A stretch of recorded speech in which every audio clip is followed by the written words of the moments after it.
اور آپ کے علم میں ہوگا کہ اس وقت یوٹیوب پہ کافی ویڈیوز چلتے تھے کہ بس جیسے کہ ہمارے اردوان صاحب ہیں وہ اپنی اہلیہ کے ساتھ وہاں گئے اور وہاں کے مظلوم مسلمانوں سے ملاقات انہوں نے کی، اور وہ لمحات بھی اس میں کیپچر کیے گئے تھے جب امین اردوان جو ان کی اہلیہ ہیں وہ ایک کسی مسلمان خاتون کو گلے لگا کر رو رہی تھیں.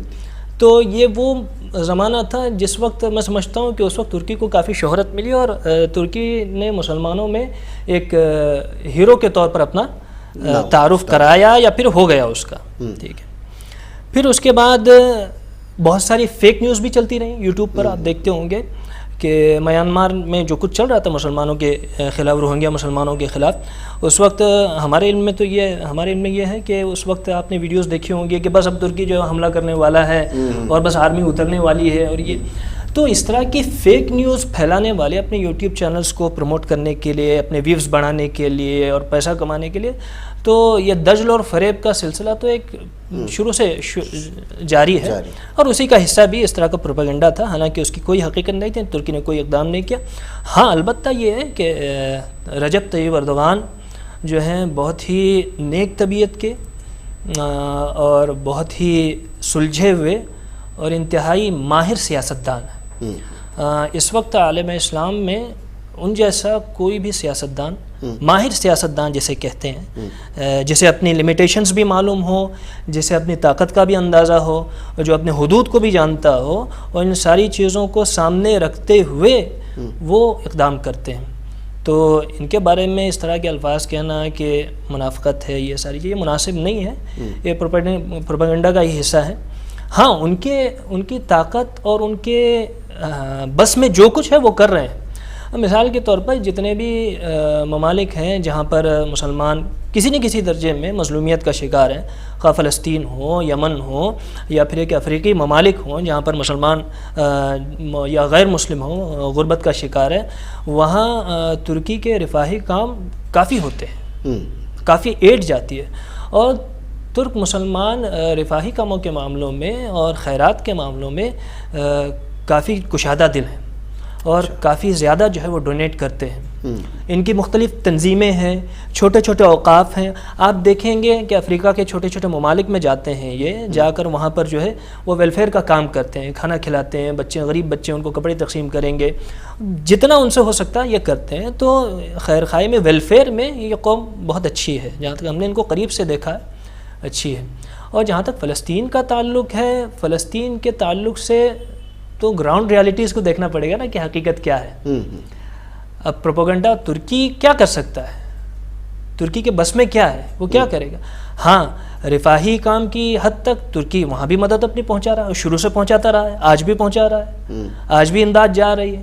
آج بھی آپ استنبول میں دیکھیں، حال ہی کی میں بات آپ کو بتاتا ہوں کہ استنبول میں ایک بہت بڑی ریلی نکلی ایک 1.5-2 مہینے قبل، جب یہ 7 اکتوبر کا جو واقعہ پیش آیا، اس کے بعد جب اسرائیل نے جو ہے وہ جوابی کارروائی جب شروع کی، تو کافی بڑی بڑی ریلیز پورے استنبول میں نکلی، اور اتنی بڑی ریلیز نکلی کہ چلنے کے لیے جگہ نہیں تھی. ٹھیک، اردوغان صاحب نے بھی ایک بہت بڑی ریلی کو خطاب کیا. اب دیکھیے عوامی جذبات کا بھی لحاظ رکھنا پڑتا ہے. ٹھیک ہے، عوام معلوم ہے، دیکھیے وہاں پر ترکی کی صورتحال مختلف ہے. ترکی میں 2 طرح کے لوگ آپ کو ملیں گے. ایک وہ طبقہ ہے جو اسلام پسند ہے، جو جذباتی حد تک جو ہے وہ اسلام سے وابستہ ہے. ہاں عملی طور پر تو کمیاں کوتاہیاں ہر جگہ ہوتی رہتی ہیں، لیکن ایک جذباتی لگاؤ اسلام سے، اپنے مذہب سے ہے، اور کہیں میں مسلمانوں پر کوئی ظلم ہوتا ہے تو فوراً جو ہے اس کے خلاف آواز اپنی حد تک اٹھاتے ہیں. تو ایک طبقہ یہ ہے. ایک طبقہ وہ ہے جو بالکل جو ہے وہ یہ ہے کہ اسلام سے جسے بیزار کہہ لیجئے یا پھر ملحد کہہ لیجئے، جن کو ان چیزوں میں کوئی انٹرسٹ نہیں ہے، جو یورپ مغرب زدہ ہیں، یا پھر یہ کہ یورپ کو اپنا قبلہ سمجھتے ہیں اور جو ہے وہ یورپ کو اپنا آئیڈیل مانتے ہیں. یعنی ایک سیاسی جماعت ہے، اس کے متبعین ہیں. کیونکہ اب ظاہر بات ہے پورے ترکی میں تو 100% مسلمان تو ہے نہیں، گرچہ وہ ہمارے نزدیک ایک اسلامی ملک کی حیثیت سے جانا جاتا ہے، مسلم ملک کی حیثیت سے، لیکن 100% مسلمان ہے ہی نہیں. مسلمانوں میں وہاں پر بہت سارے ایسے لوگ آپ کو ملیں گے کہ ان کے نام جو ہے عمر ہوں گے، عبداللہ ہوں گے، زینب ہوں گے، فاطمہ ہوں گے، لیکن جب آپ ان سے پوچھیں گے کہ مثال کے طور پر مذہب کا تذکرہ آئے گا تو فوراً وہ انکار کر دیں گے کہ میں مسلمان نہیں ہوں، کیونکہ اس کا وجہ یہ ہے کہ وہ یا تو ایتھیسٹ ہوتے ہیں یا تو دیئسٹ ہوتے ہیں. تو دو طرح کے لوگ ہیں، ایک اسلام پسند ہیں اور ایک ملحد ٹائپ کے لوگ وہاں پر موجود ہیں. تو یہ سارے ایک بڑی تعداد، اور جو اسلام پسند ہے وہ ظاہر بات ہے وہ ایردوان صاحب کا حلقہ ہے پورا وہ، اور ان کے حامی ہیں اور انہی کی حمایت سے. اصل میں ترکی مدد کیوں نہیں کر رہا ہے غزہ کی پٹی کے مسلمانوں کو؟ نہیں، یہ بات نہیں ہے، مدد نہیں کر رہا، وہ مدد کر رہے ہیں. مدد فلائی ٹھیک ہے، جنگی طور پر ساز و سامان فراہم کیوں نہیں کر رہا ہے؟ چلو خود کی فوج نہیں اتارا، کم سے کم جنگی ساز و سامان تو دے مجاہدین کو. وہ اس پوزیشن میں نہیں ہے. اچھا، اصل مسئلہ یہ ہے کہ وہ اس پوزیشن میں نہیں ہے کہ اسرائیل کا مقابلہ کیا جا سکے. ان کی اپنے سیاسی مجبوریاں ہیں، اور دوسری بات اسرائیل کا مطلب اسرائیل نہیں ہے. اسرائیل کا مطلب برطانیہ ہے، اسرائیل کا مطلب فرانس ہے، اسرائیل کا مطلب یورپ کے دوسرے اتحادی ہیں، اسرائیل کا مطلب امریکہ ہے. وہ امریکہ کا ایک ریپریزنٹیٹیو بیٹھا ہوا ہے وہاں پر، جس کو بٹھایا گیا ہے باقاعدہ وہاں پر. اب یہ ہے کہ وہ جوش میں آ کر کوئی ایسا اقدام نہیں کر سکتے کہ جس کی انہیں بہت بھاری قیمت ادا کرنی پڑ جائے. لیکن جو کچھ فلسطین میں ہوتا آ رہا ہے یا ہو رہا ہے، وہ تو یہ کہ انسانیت کی سطح سے گرے ہوئے مظالم ہیں جو ان پر ڈھائے جا رہے ہیں، اور جو مناظر آج کل ہمارے سامنے آ رہے ہیں اس سے تو دل دہل جاتا ہے دیکھ کر. جی جی. اب ان مظلوموں کے حق میں ہم سے جو ہو سکتا ہے وہ ہماری بساط اور ہماری استطاعت اور طاقت جو کچھ وہ ہم کریں گے. ہم دعائیں کریں گے، اللہ سے ان کے حضور میں دعائیں کر کے مانگیں گے اللہ تعالیٰ ان کی مدد فرمائے ساری چیزیں. اب اس کے بس میں جو کچھ ہے ترکی کے بس میں وہ کر رہے ہیں. لیکن اس کے علاوہ سکے کا ایک دوسرا رخ بھی ہے. آپ دیکھیں گے کہ انگلیاں صرف ترکی پہ نہیں اٹھتی ہیں، انگلیاں عربوں پر بھی اٹھتی ہیں. جی، انگلیاں عربوں پر بھی اٹھتی ہیں کہ عرب عیاشی میں پڑ گئے اور ان لوگوں نے جو ہے فلسطین کے لیے، فلسطینی مسلمانوں کے لیے کچھ نہیں کیا، تنہ تنہا انہیں چھوڑ دیا، اکیلے چھوڑ دیا، یہ کہا جاتا ہے. ایران پر بھی اٹھتی ہیں، ایران پر بھی اٹھتی ہیں، لیکن ایران پس پردہ مدد کر رہا ہے، پس پردہ مدد کر رہا ہے، جیسا کہ رپورٹس آ رہی ہیں کہ پس پردہ ایران کا ہاتھ ہے. اور چونکہ میرے فلسطین کے کافی دوست ہیں جو ساتھ میں پڑھتے رہتے تھے، ان سے بھی میں نے معلوم کیا تو انہوں نے بھی اس بات کا اعتراف کیا کہ دوسرے ممالک کے مقابلے میں ایران کا پس پردہ جو ہے ان کو سپورٹ ہے. ٹھیک ہے، وہ کس نوعیت کا ہے اس تفصیلات میں ہم یہاں نہیں جائیں گے. خیر، کسی نہ کسی حد تک وہ کر رہے ہیں. اب ترکی کی بہت ساری مجبوریاں ہیں، سیاسی مجبوری ہے اور اکنامیکلی وہ بہت ساری چیزوں میں بندھے ہوئے ہیں. آپ دیکھیں گے کہ بیانات دینے کے لیے تو دے دیں بیانات کہ آپ کہہ دیں کہ ہم ایک رات میں جو کبھی پہنچ سکتے ہیں. آپ عوام کے جذبات کا خیال رکھتے ہوئے ہم ایک سٹیٹمنٹ دے دیں، لیکن کیا بس میں ہے؟ ایسا کرنے کے بعد نتائج کیا ہوں گے؟ ظاہر بات تو جنگ پھیل جائے گی. جنگ پھیل جائے گی، جو جنگ سمٹی ہوئی ہے فلسطین کے حد تک، وہ جنگ پھیل جائے گی ترکی تک، وہ ترکی تک پھیل جائے گی جنگ، اور پھر اس کا خمیازہ دونوں ملکوں کو یا پھر دونوں مد مقابل جو بھی ہیں ان کو بھگتنا پڑے گا. اور اس پوزیشن میں نہیں ہے کہ اس طرح کا کوئی بھی رسک لیا جا سکے ترکی میں، کیونکہ ان کے بہت سارے معاہدے ہیں، ان کے اکنامک ٹائز ہیں، تجارت ان کے آپس میں چلتی ہے. آپ کو حیرت ہوگی کہ نومبر کے مہینے میں جو ان کی ٹریڈ ہوئی ہے، ایکسپورٹ جو ہوئے ہیں ٹرکی اور اسرائیل کے بیچ میں، وہ پچھلے جو بھی ریکارڈ ان کا رہا ہے اس سے کہیں زیادہ ہے. اور اس میں بہت ساری ٹریڈ ہوتی ہے، جیسے کہ خام لوہا جو ہے وہاں پر ایکسپورٹ کیا جاتا ہے ٹرکی سے، اور اس کے علاوہ جو ہے ویپن مٹیریلز بھی بھیجے جاتے ہیں، ایکسپورٹ کیے جاتے ہیں، ساری چیزیں جاری ہیں. اب ان کے بہت سارے مفادات ہیں، تو یہ اپنے لمٹس کو جانتے ہیں. ان کے سامنے ایک پورا سیاسی منظرنامہ ہے. اب ایسے ہی نہیں کہ ترکی تو ایسے تھوڑی ہے کہ وہ فوراً کسی چیز میں کود جائے گا. پہلی جنگ عظیم میں یہ کود کر دیکھ چکے. سلطنت عثمانیہ کے موقع پر جو ہے القدس جو ہے وہ سلطنت عثمانیہ کے ماتحت میں. جی بالکل، سلطنت عثمانیہ کے ماتحت تھا، لیکن سلطنت پہلی جنگ عظیم کے بعد ہی تو یہ سب کچھ ہوا ہے نا. پہلی جنگ عظیم تو ترکی جرمنی کے ساتھ کھڑا ہوا تھا، اتحادی الگ تھے، پھر ترکوں کو جو ہے وہ یہ جرمن الائنس جو بھی تھا، آسٹرو ہنگیرین، بلغاریہ اس میں تھا، جرمنی تھا، اور اسی طرح کے ترک بھی اس میں تھے، عثمانی سلطنت عثمانیہ بھی جنگ عظیم میں شامل تھی، جرمنی کی طرف سے لڑ رہے تھے لوگ. تو آخرکار ایک شکست جب ان کو ہونے لگی، شکست ہوتے ہوتے مسئلہ آیا فلسطین کا. آپ کو یاد ہوگا کہ سب سے پہلے فلسطین میں ایک یہودی ریاست قائم کرنا ان کا ایک دیرینہ خواب ہے، شروع سے خواب رہا ہے جو حقیقت میں بدل چکا ہے. ٹھیک ہے. سلطان عبد الحمید کو انہوں نے پیشکش کی تھی. جی جی. آپ جانتے ہیں کہ سلطان عبد الحمید کا کیا جواب تھا؟ انہوں نے منع کر دیا کہ ہم جو 1 انچ بھی جو ہے اپنی زمین نہیں دے سکتے، یہ میری ذاتی ملکیت نہیں ہے، یہ قوم کا سرمایہ ہے، پورے مسلمانوں کی ملکیت ہے، میں اسے بیچ نہیں سکتا. انہوں نے آفر دی تھی کہ ہم جو ہے وہ آپ کے سارے قرضے جو ہے وہ معاف کر دیں گے، یعنی اسے ادا کر دیں گے سارے قرضے.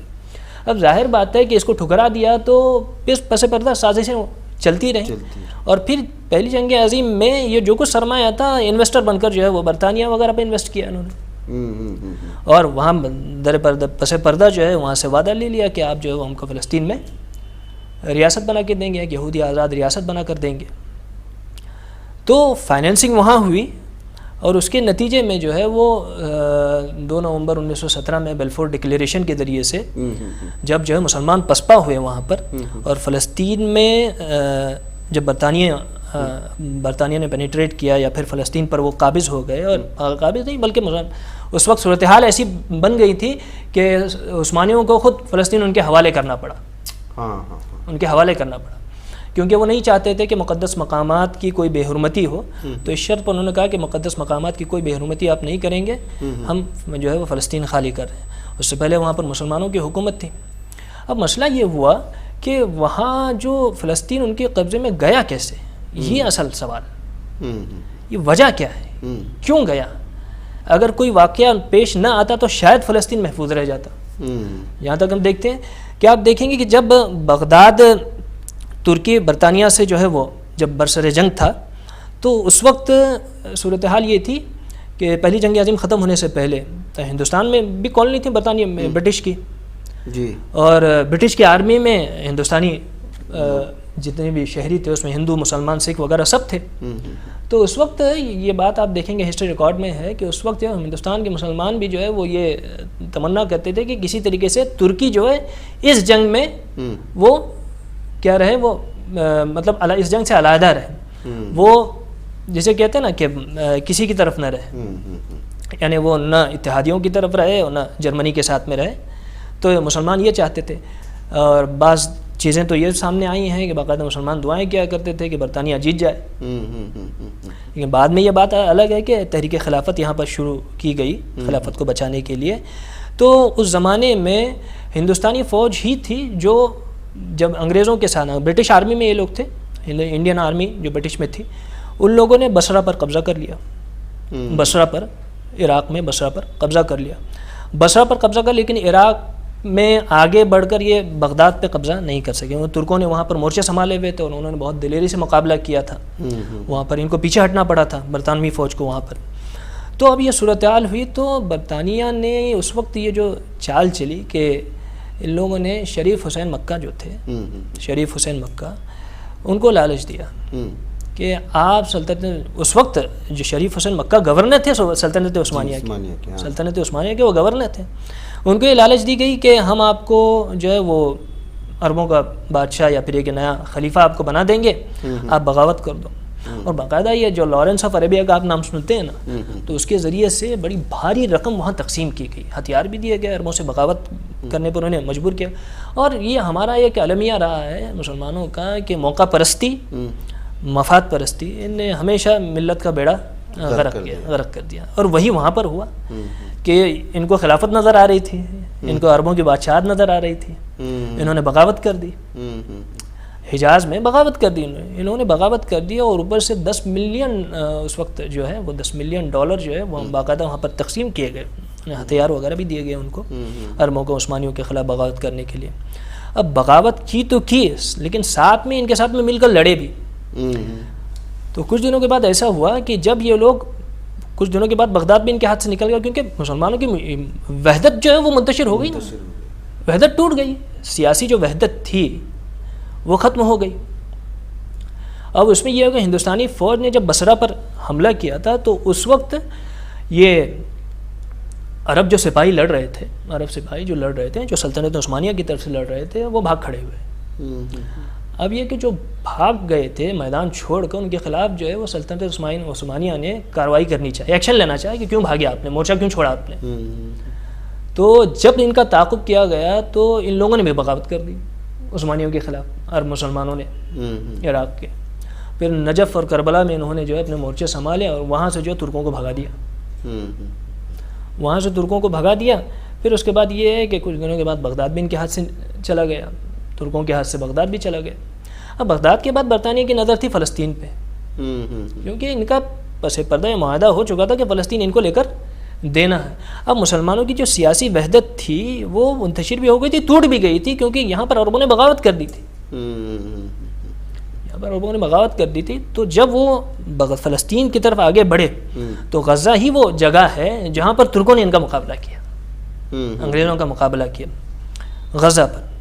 اب یہ ہے کہ دو طرف سے ان پر کس طرح سے حملہ کر کے گھیرا جائے، تو یہ شریف حسین مکہ ہی کو ان لوگوں نے استعمال کر کے اردن کی جانب سے حملہ کروا دیا، جارڈن کی طرف. ہاں، یعنی یہ ہوا کہ دیکھیے آپ ایک طرف تو یہ ہے کہ یہاں سے آپ غزہ کی طرف سے حملہ کر رہے ہیں اور ترک یہاں مورچہ سنبھالا آپ سے لڑ رہے ہیں، اب پیچھے سے اور ایک طرف سے جو ہے وہ عربوں نے حملہ کر دیا اردن کی جانب سے.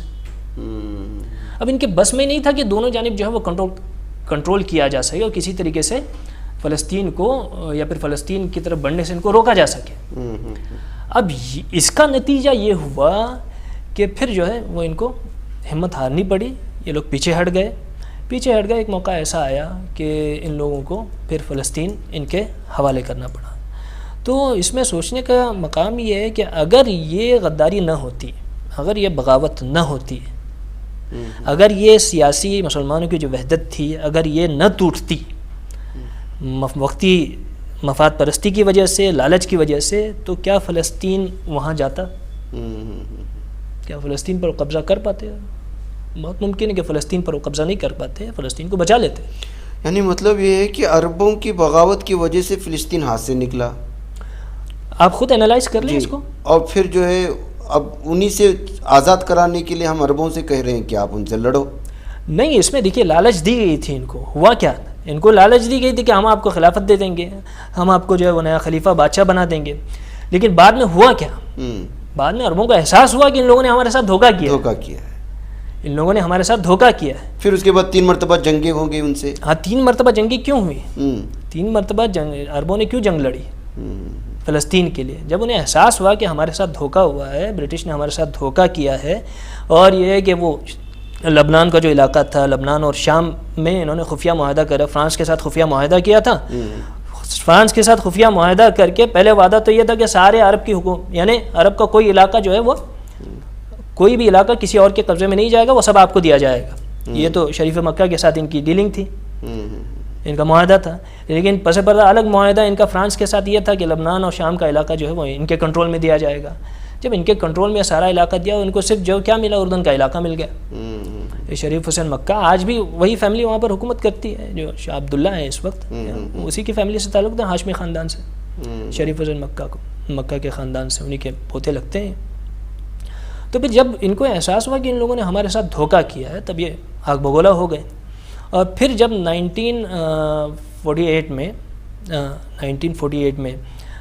جب 1947 میں یو این او کی جنرل اسمبلی میں یہ قرارداد پیش ہو گئی ایک ڈیول اسٹیٹ بنانے کی، کہ فلسطین کے نام سے اور ایک اسرائیل کے نام سے ریاست بنائی جائے گی. اس کا خاکہ بھی تیار ہو گیا اور تقسیم بھی اس طرح سے ہوئی کہ 55% حصہ اسرائیل کو دیا گیا، جبکہ ان کی آبادی 6 لاکھ کے قریب، اور 45% فلسطینی مسلمانوں کو دیا گیا، جبکہ ان کی آبادی جو ہے وہ 12 لاکھ کے قریب. تو ایک غیر منصفانہ تقسیم تھی. اور جغرافیہ بھی اگر آپ دیکھیں گے اس وقت جو بنایا گیا ہے وہ تو ایک دم مذاق ہے. یعنی یہ مسلمانوں کو، یعنی ایک فلسطینی کو خود اپنی ریاست میں سفر کرنے کے لیے اسے اسرائیل سے ہو کر گزرنا پڑتا تھا.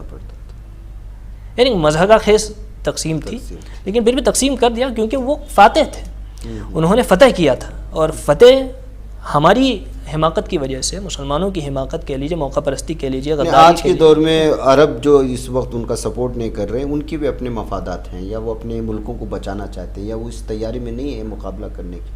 کیسے ہو سکتے ہیں؟ آپ خود بتائیے، کیا طاقت کا توازن کیا ہے؟ عربوں کی طاقت اور مغرب کی طاقت کا توازن کیا ہے؟ آپ اسرائیل کو صرف اسرائیل نہ سمجھے. اسرائیل کا مطلب ہے امریکہ، اسرائیل کا مطلب ہے برطانیہ، اسرائیل کا مطلب ہے فرانس. کیا توازن ہے طاقت کا؟ انہوں نے جنگیں کر کے دیکھ لی. دیر یاسین پہ جب حملہ ہوا تھا یہودیوں کا، وہاں پر بستی کو اجاڑ دیا گیا، تب عرب متحد ہو گئے. 1948 میں انہوں نے جنگ لڑی لیکن ناکام رہے. ٹھیک ہے، ایسا نہیں کہ عربوں نے کچھ نہیں کیا، عربوں نے جنگ لڑی. عربوں کو اپنی غلطی کا احساس ہوا کہ ہمارے ساتھ دھوکہ ہوا ہے، ہمارے ساتھ دھوکہ ہوا ہے، تو اس کی تلافی کے لیے ہو سکتا ہے انہوں نے مل کر جنگ لڑی. اس میں شام، لبنان، اردن اور مصر وغیرہ سب شامل تھے. بعد میں دوسری جنگوں میں سعودی عرب بھی شامل ہوا. تو جنگیں لڑی. ایسا نہیں کہ عربوں نے کچھ نہیں کیا، عربوں نے کیا. 3 مرتبہ نہیں 4 مرتبہ جنگیں لڑی. 48 میں جنگ لڑی، پھر اس کے بعد 56 میں مصر کے ساتھ مقابلہ ہوا. مصر کے ساتھ جب وہ سینا جو ہے وہ صحرائے سینا ان کے قبضے میں گیا تھا، پھر مصر نے اس کو واپس لے لیا. پھر اس کے بعد جو ہے وہ 67 کی جنگ ہوئی، پھر 73 میں جنگ ہوئی. یہ ساری جنگیں عربوں نے لڑی. لڑ کر دیکھ لیا کہ اس کا کوئی حل نہیں ہے. حقیقت یہ ہے کہ مسلمان دیکھیے مفتوح ہیں اور یہ قومیں فاتح ہیں. انہوں نے فلسطین کو فتح کیا ہے. اب فاتح کی مرضی جو چاہے وہ اس کے ساتھ کر لے. فاتح کون تھا؟ برطانیہ تھا نا. برطانیہ نے اس کو فتح کیا تھا.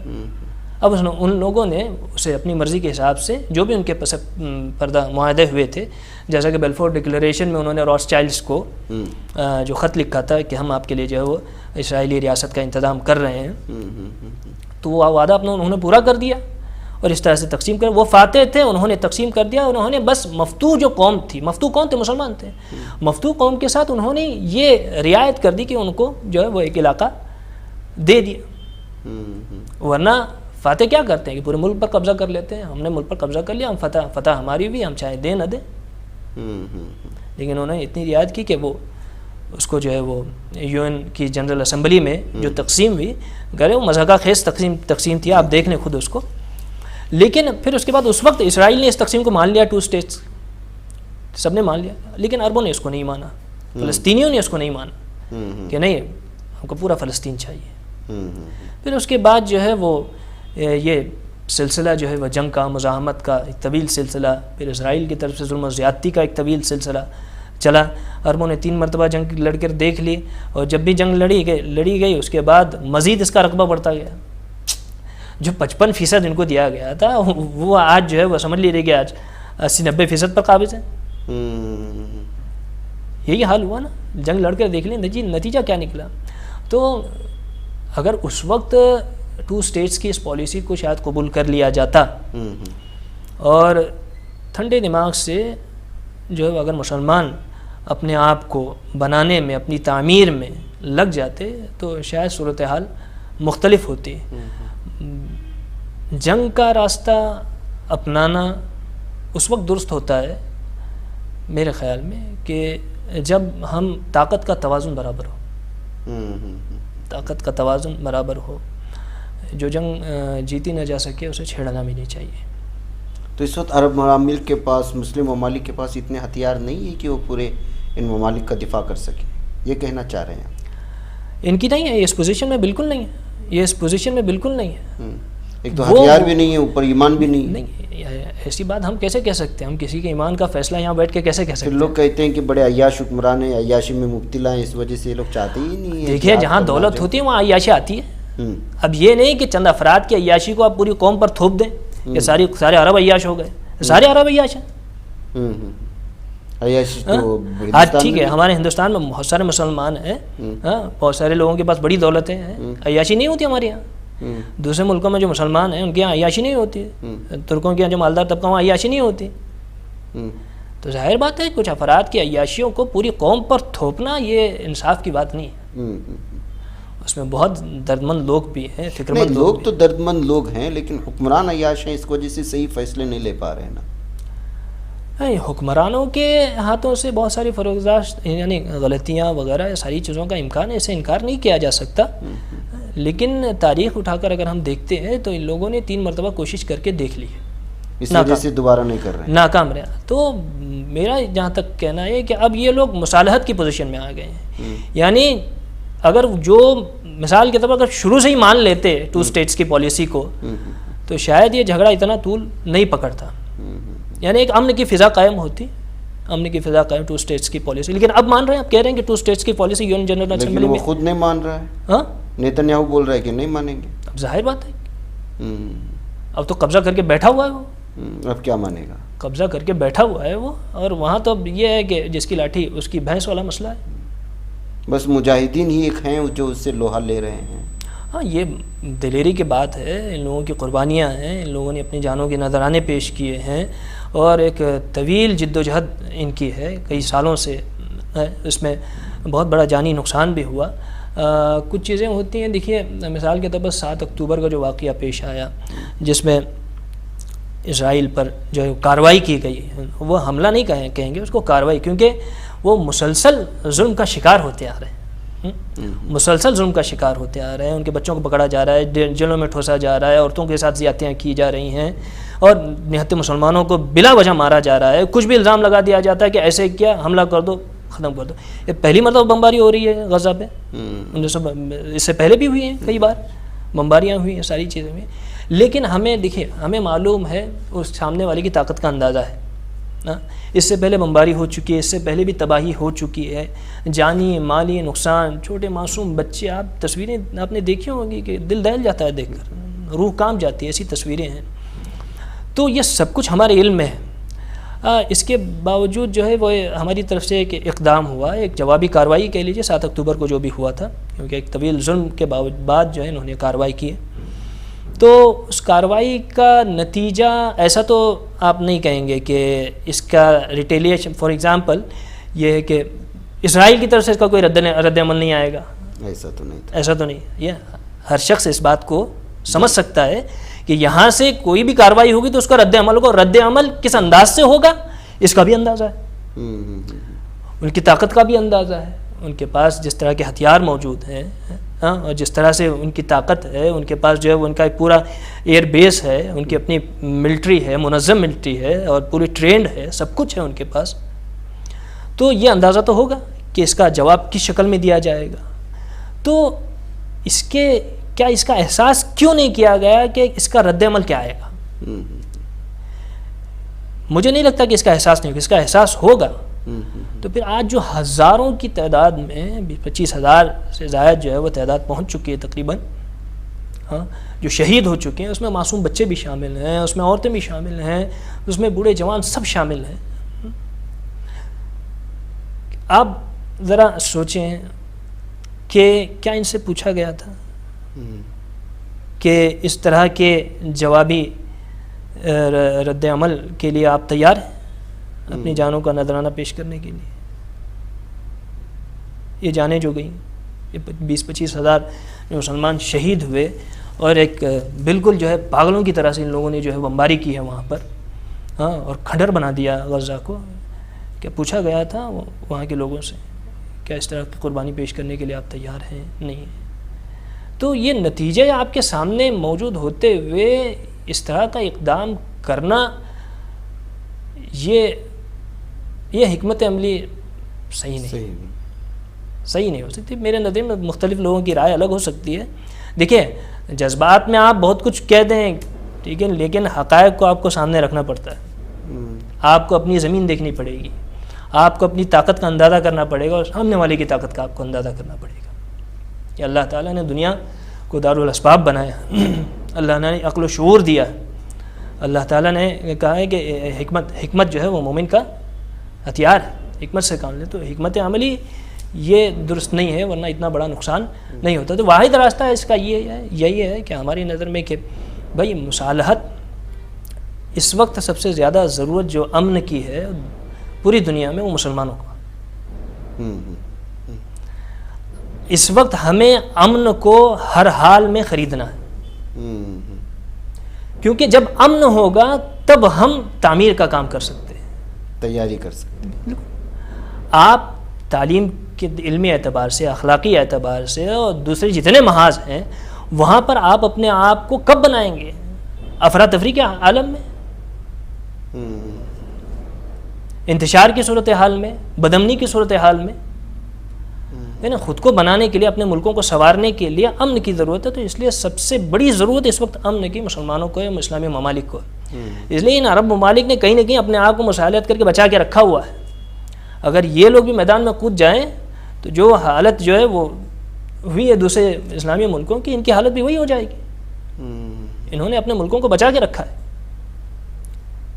تو اسے دور اندیشی کہہ لیجئے، یا پھر یہ ہے کہ ہم اسے ایک پازیٹیو انداز میں بھی دیکھ سکتے ہیں، ایک نیگیٹو انداز میں بھی دیکھ سکتے ہیں کہ کچھ نہیں کر رہے ہیں، ہاتھ پہ ہاتھ دھرے ہوئے بیٹھے ہوئے ہیں، تماشا دیکھ رہے ہیں.